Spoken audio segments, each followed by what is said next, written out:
Hi, welcome back to the Frugal Homestead. Today I'm going to show you one of the easiest ways I found to make homemade applesauce. So for tonight, we normally would do this in the kitchen in a pressure canner and a water bath for actual canning, but we're going to scale it down because we're going to do it just for the video out here, and we're going to do a smaller batch, and we'll show you how to do it in here. My wonderful hubby has already processed my apples for me. They've already been cored. As you can tell, you don't need to peel these. You actually can leave the peeling on. We'll take that out later. You'll see it's super duper easy. I have added 1 cup of cold water in here just to make sure that they don't stick to the bottom. And we are going to put it in the pressure canner just for 5 minutes. That's the same thing I do in my big canner on the stove. 5 minutes pressure canning at 10 pounds. That's it. And then you let it cool off and let it depressurize. I'm going to get these started. When they're done, we'll be back and I'll show you the next step.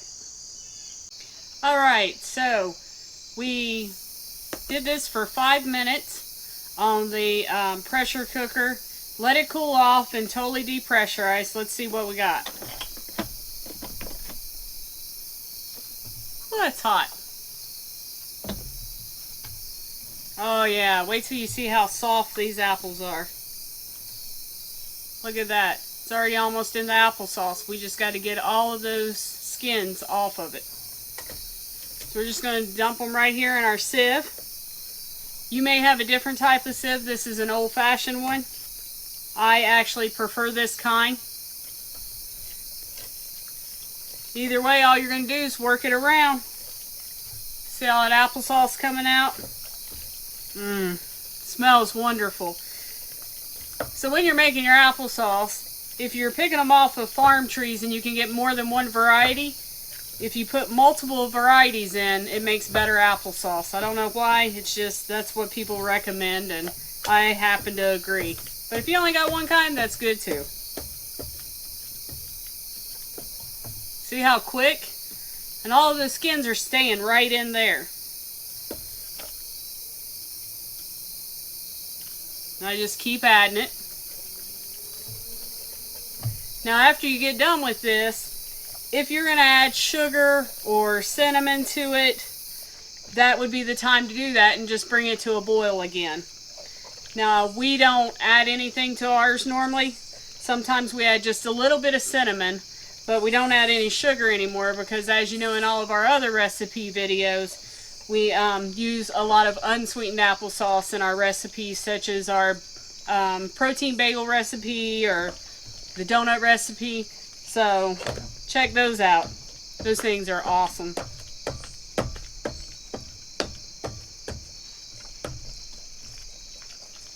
It's crazy how fast this makes this. We used to sit there for hours peeling apples.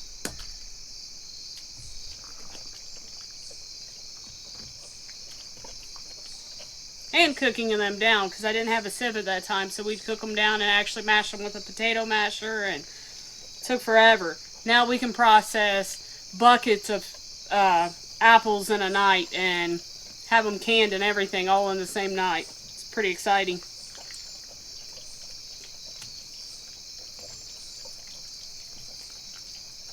Alright, I'm going to go ahead and get the rest of this sent through the sieve, get it ready to jar up, and then we'll be back and I'm going to clean out my pot.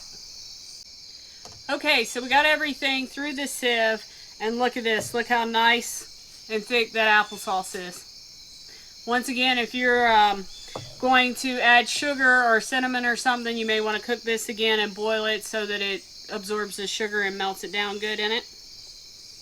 But we're going to go ahead and start jarring this up. Now, traditionally we do a water bath for our applesauce, but because we got so many things going on in the kitchen tonight, I'm just going to use my pressure canner. We don't recommend you use a pressure cooker to do this. Like I said, we normally use a water bath ourselves. But for sake of speed and whatever tonight, we're going to go ahead and do these 3 jars in there. make sure whenever you do your water bath that you cook pints for 10 minutes after it starts boiling, and for quarts you would do that for 15 minutes after it starts boiling. Look how pretty that is. There we go.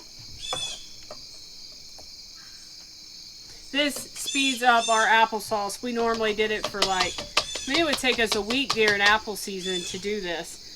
And now we can do all of our apples in like a night or two. I think we did 19 quarts and 18 pints the other day in a matter of 6 hours, I think, at night after I got off work. So, just stick those in there. Now I'm not going to bring you back to see me take these out, because you know what they do whenever they come out. You just want to make sure that your jar is sealed. But hopefully this helps you to speed up your apple processing, because boy did it help us. I mean, we absolutely love this new method. Thanks for joining us. I hope you enjoyed the video. If you did, make sure you hit that subscribe button and the notification button, and leave us some comments down below. Let us know what you think, and let us know what you'd like to see in upcoming videos, and we'll see you in the next one.